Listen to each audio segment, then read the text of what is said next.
Challenger Series, what does it mean? Well, it's a big event. The road to the championship tour is underway. That one is so much better. After huge wins for Callum Robson and Caitlin Simmers on the Gold Coast, the Challenger Series travels south to Sydney's northern beaches.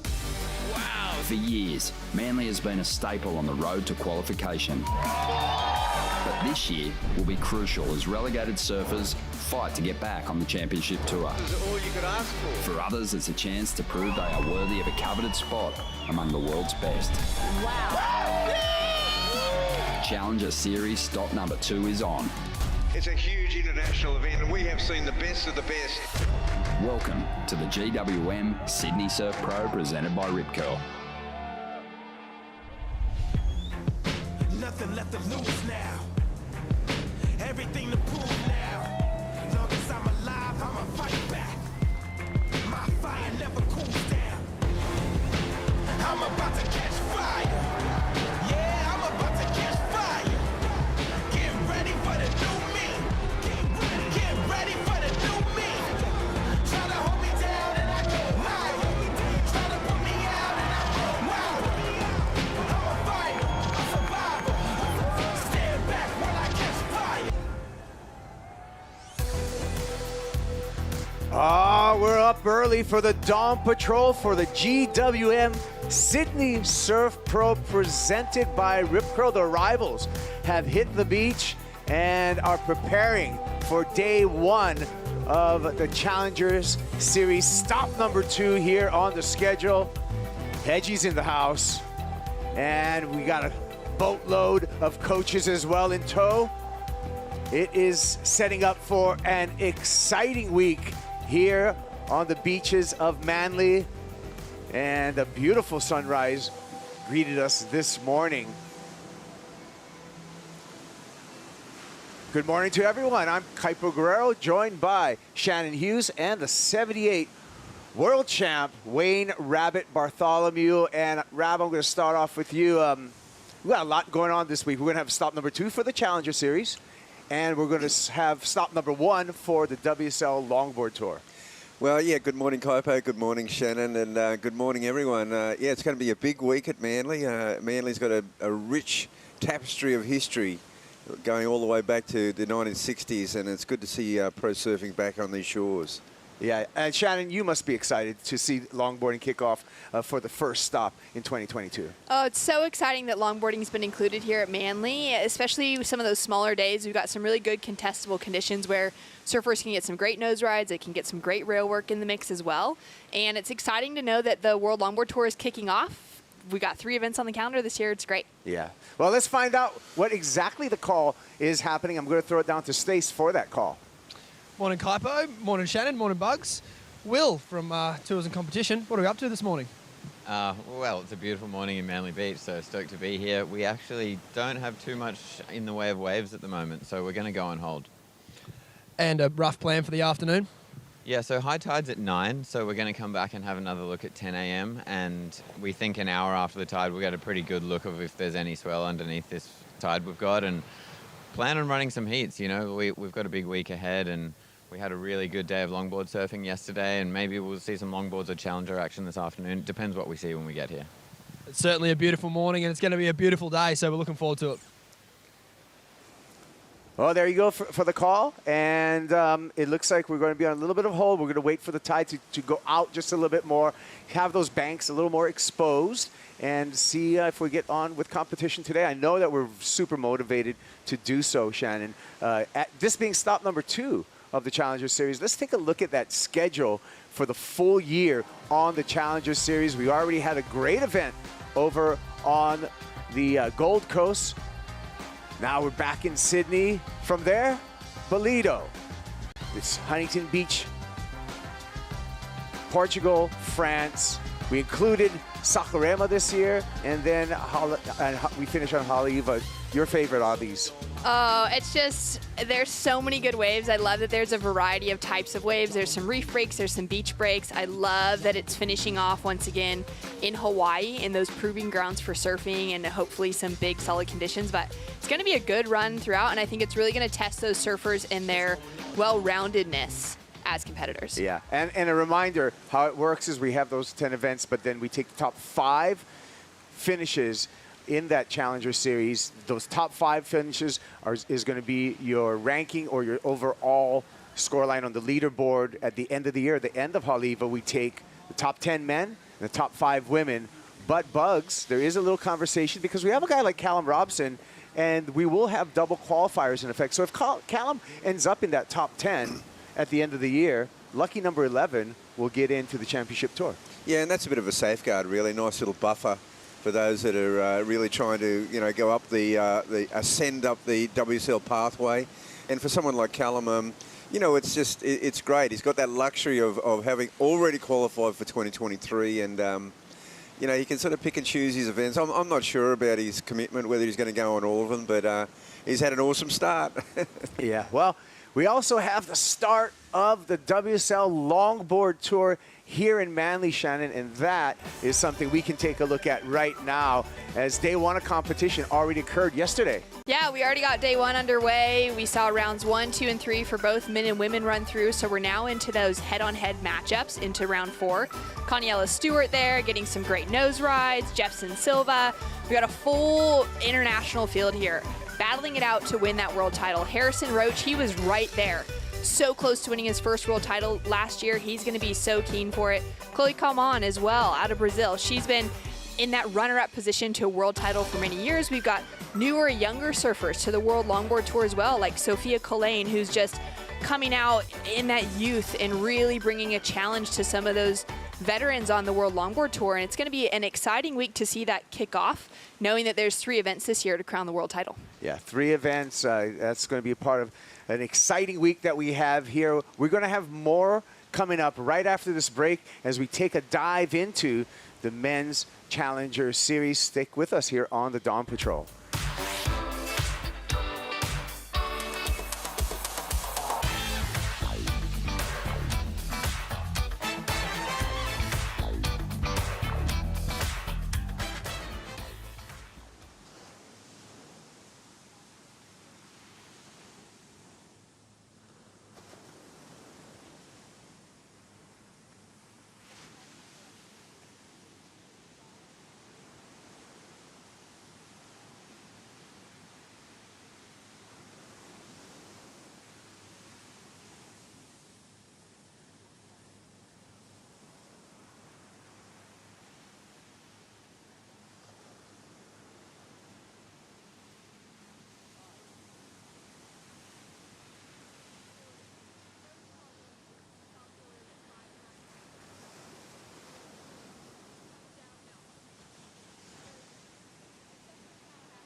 It is a beautiful morning here at Manly Beach, and this is the venue for the GWM Sydney Surf Pro presented by Rip Curl. I'm Kaipo, Shannon, and Bugs to talk you through the morning.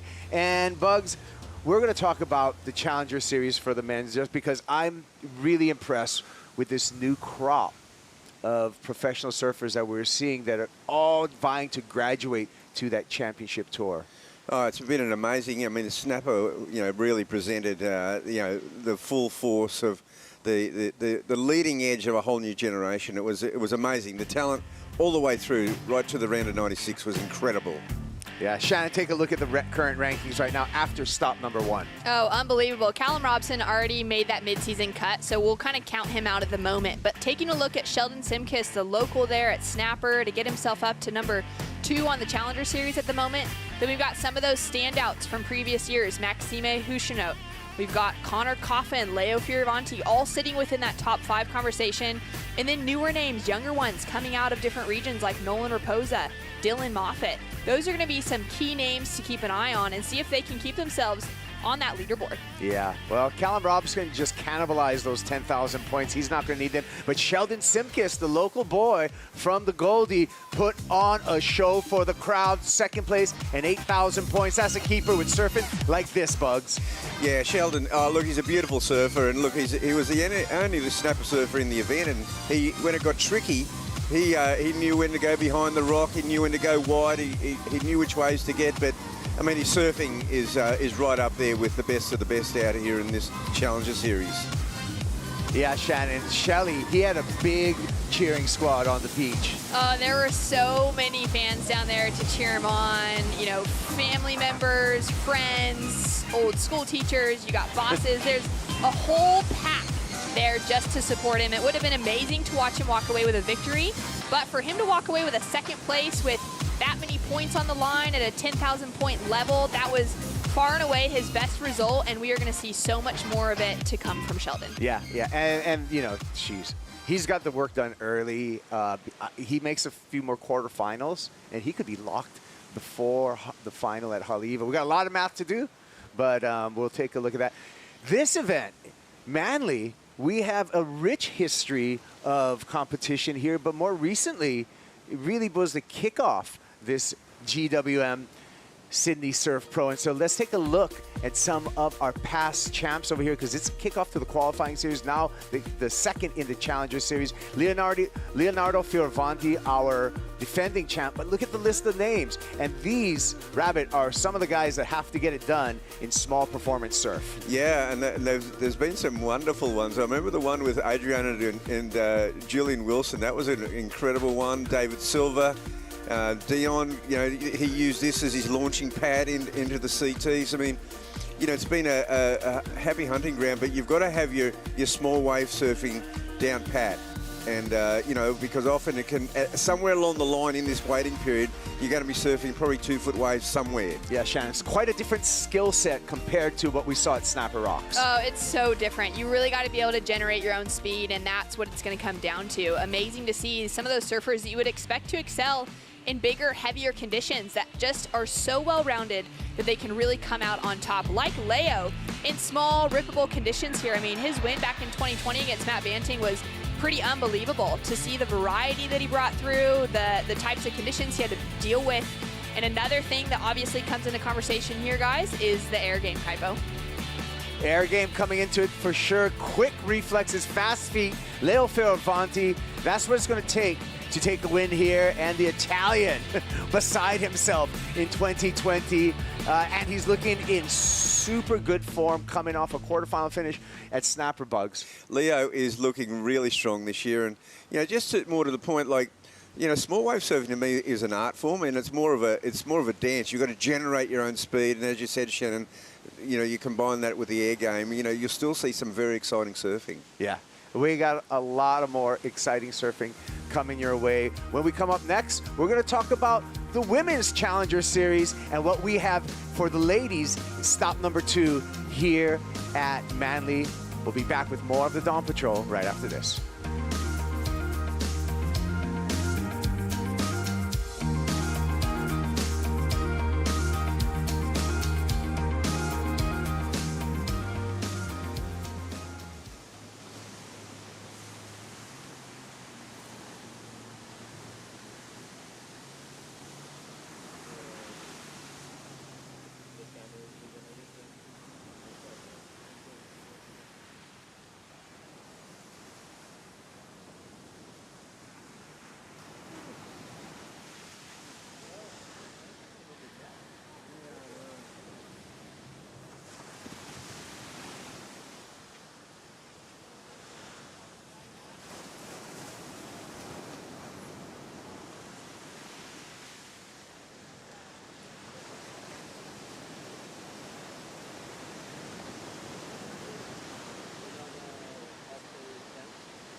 Welcome back to Dawn Patrol, day number 1 of the GWM Sydney Surf Pro, presented by Rip Curl, Kaipo, Shannon, and Rabbit, talking you through this morning's action as we're anticipating a great event. It's going to be a long event. We got a lot of competition to get underway, Bugs, but when we look at stop number 2 for the women, the scene's already getting set up, and we're seeing some bright new stars in women's professional surfing.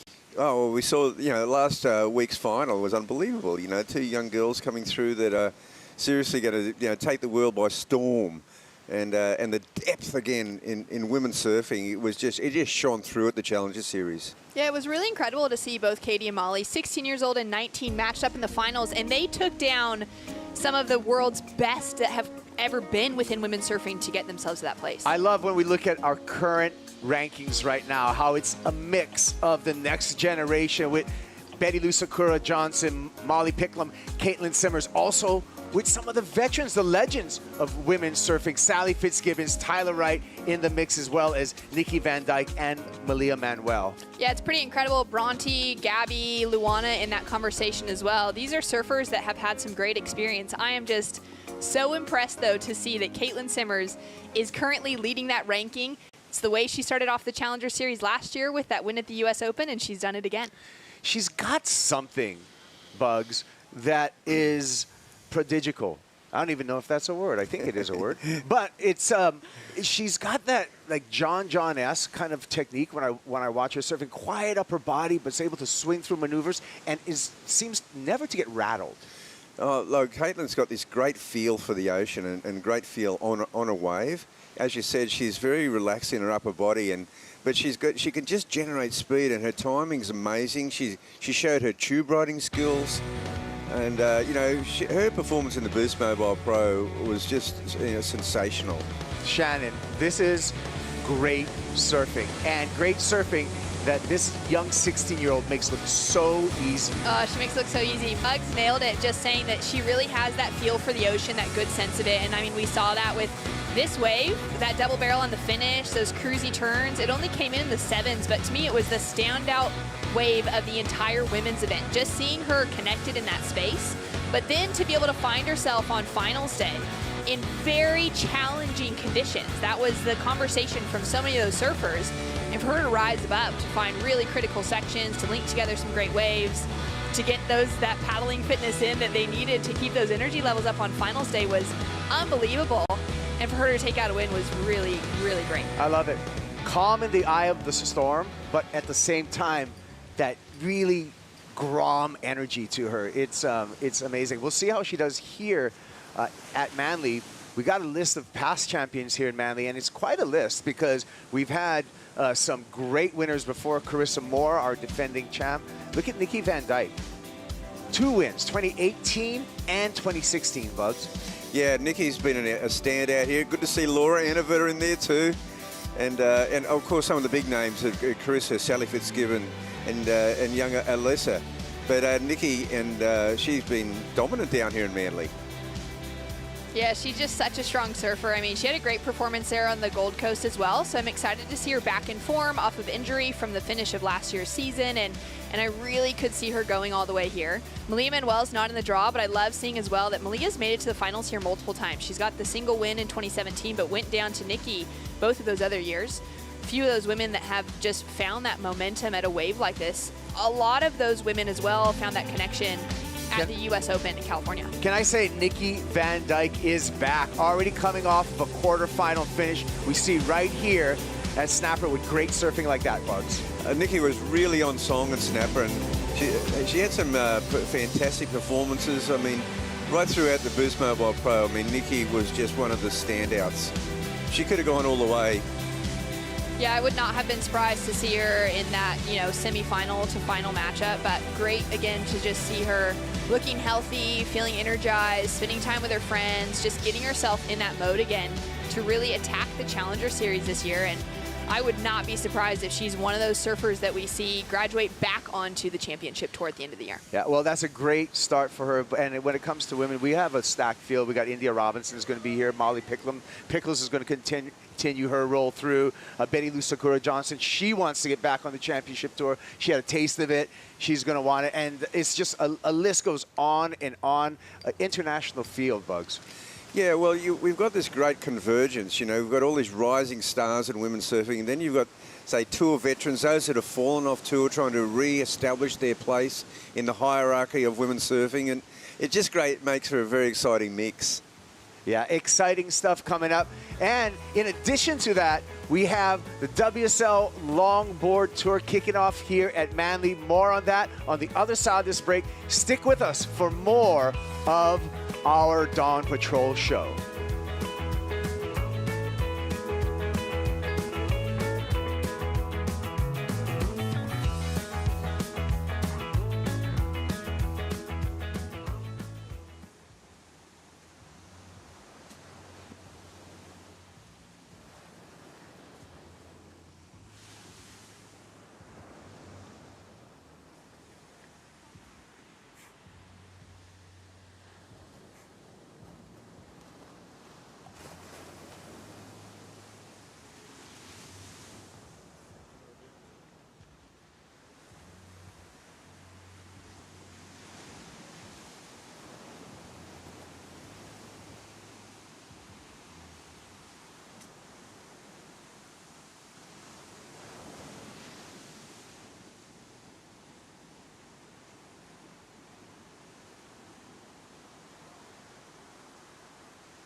Welcome back to Dawn Patrol, and we are kicking off the WSL Longboard Tour here at Manly.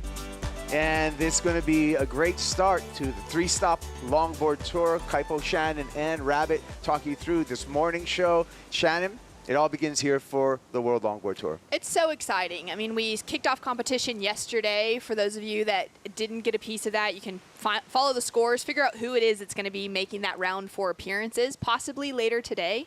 There's been some great conditions on offer. Hopefully, as we move through the rest of the season, we just get to see the best of world longboarding on showcase. Here we go. This is the WSL Longboard Tour kicking off here in Sydney at the GWM Sydney Surf Pro. Moving on to Huntington Beach Southside at the Vans Duct Tape Invitational, and then we're going to finish off, Bugs, in a classic venue, Malibu, California, for the WSL Longboard Championships. Well, that's iconic. You know, Malibu is really, you know, the home of Mickey Dora and Johnny Fain and some of the most famous, you know, Gidget, you know, the most famous names from the surfing past. Well, here's someone who's trying to gain fame in her own right. 3-time world longboard champ, Honolulu Bloomfield Shannon, getting it done both at the Surf Ranch and at the Boo.